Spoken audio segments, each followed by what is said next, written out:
That's where one's gone straight through the roof. Jason Matten has lived through Category 3 and 4 cyclones, but it was the weekend hailstorm which turned his world upside down. Yeah, it's heartbreaking. Coming through the roof, straight through the fibro, into the ground. His family home was destroyed as hail the size of oranges belted his Springfield Lakes rental, an aerial assault that only lasted 3 minutes. It sounded like little peas hitting, and then it was just smash, and everything was...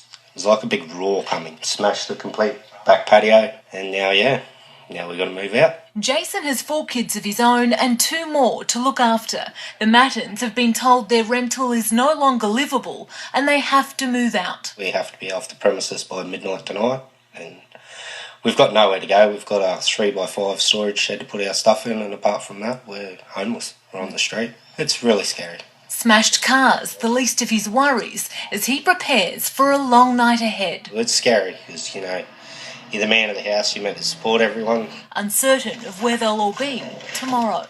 You just got to look forward to brighter days. Isabel Mullen, 7 News.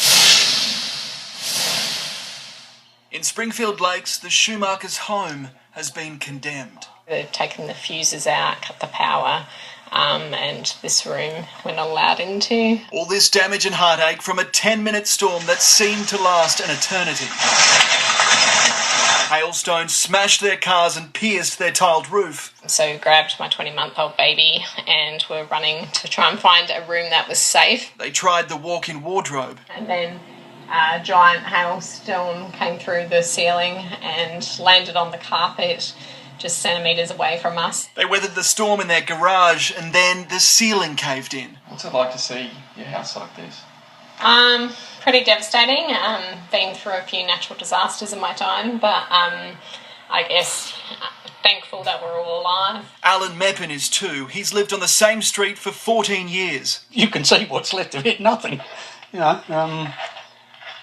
That's it. Alan was almost crushed. He was cleaning up yesterday when he took a rest in the corner of his dining room. The ceiling just come down, just suddenly creaked and collapsed, frightening.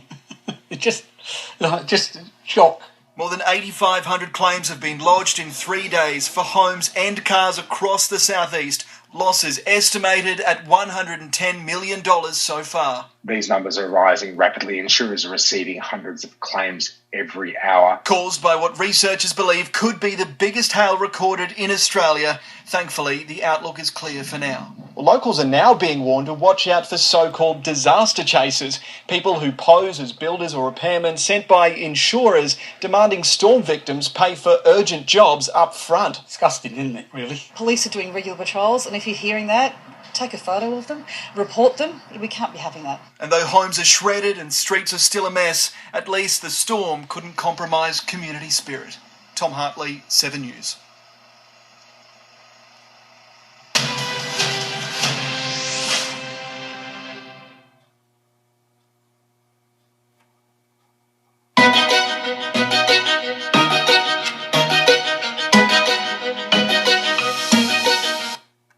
Roads in the southeast are under water, businesses inundated as flash flooding follows an afternoon of storms. Swift water rescuers are on standby. It's not the only threat. A Caboolture home hit by lightning and more severe weather is likely tomorrow.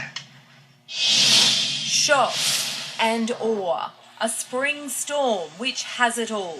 Rapids on Vulture Street a week after the Gabba found nationwide glory. This was Kedron. You've got a kid in your car. Above Warwick, a funnel cloud, tight and twisting up to 125 kilometres an hour. Near Laidley, the school pickup was perforating. Driving was difficult on a mud road near Jimna with a cracked windscreen. Peppered by pellets of hail the size of $2 coins. In the birthplace of so many storms, Boona, it bucketed down. Good rain in Boona, main street of Boona. The gutters spilled in the Garden City. Watched by meteorologists for a week, at noon, it poured from Calliope near Gladstone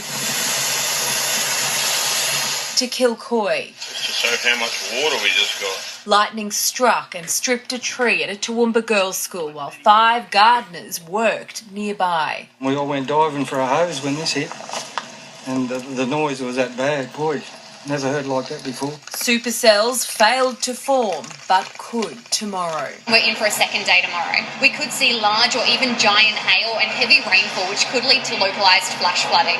More is coming. This afternoon, the Weather Bureau confirmed its climate driver, La Nina, could peak in December. Half the models suggest a strong event. Erin Edwards, 7 News. And Tom Hartley in Yeronga, flash flooding is widespread. Yeah, Sharon, I'm on the corner of Fairfield Road, Muriel Avenue in Maruka, where this underpass here has gone under about 30 centimetres deep on one side, 50 centimetres on the other, but regardless, people keep driving through. They just ignore the warnings, where there are police on the other end as well trying to stop people drive through. But let's take a look at some of the damage elsewhere. We've got some clips from some 7 News viewers showing some water inundating one of the science labs at the UQ St Lucia campus, and also a gym at Stafford, where the clean-up is very much starting tonight, right across Brisbane as well. All right, Tom, thank you for that. Let's go to Isabel Mullen now. And a Caboolture house was struck by lightning. Yeah, Sharon, luckily the owners of this property were able to put the fire out quite quickly. As it is a timber house, there is a little bit of damage under the house. The walls are burnt and also a sink. The owner believes the fire may have started after lightning hit the property and a fluoro light exploded.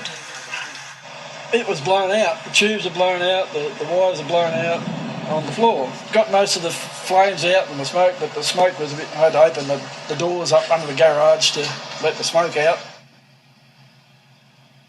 Thankfully, no one was injured, Sharon.